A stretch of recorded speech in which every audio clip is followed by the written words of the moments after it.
Les petits bonhommes à tête jaune et grand sourire que l'on appelle communément les emojis, intégrés dans les smartphones, font partie du quotidien de plusieurs jeunes aujourd'hui.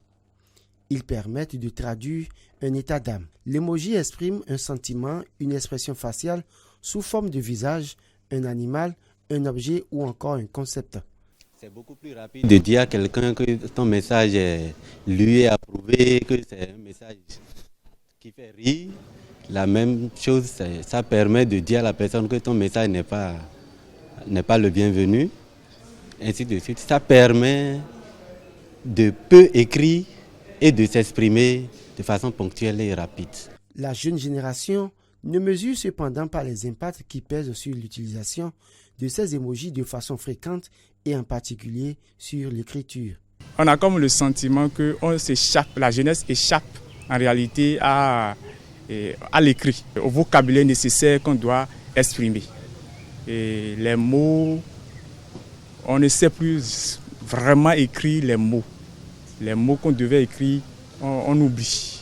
On commet exagérément des fautes. Si on devrait faire une étude à long terme, on va voir que plus les jeunes vont utiliser des stickers, on va moins trouver des écrivains dans ces groupes de jeunes-là.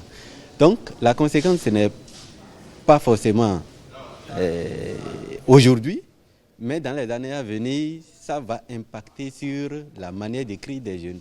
Ça va faire tache dure. Donc, il faut très peu utiliser les stickers.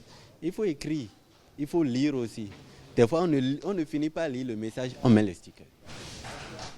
Des fois, c'est à la fin ou bien vers la fin que vous allez comprendre le message que la personne transmet. Et vous mettez derrière le sticker.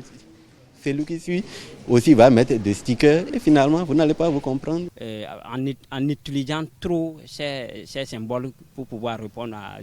Moi, personnellement, là où je suis ici, je déteste ça. Parce que plus tu utilises des choses ou l'abréviation, ces genre de choses vraiment à un niveau donné, le jour que tu vas vouloir écrire le mot, même tu seras incapable. L'usage des emojis nécessite toutefois un minimum de complicité entre l'émetteur et le destinataire. Lorsqu'on ne connaît pas son interlocuteur, mieux vaut se garder de cet usage et préférer s'exprimer en écrivant correctement les mots, car opter pour les emojis contribue à oublier de manière progressive les subtilités de l'orthographe, de la grammaire ou du vocabulaire.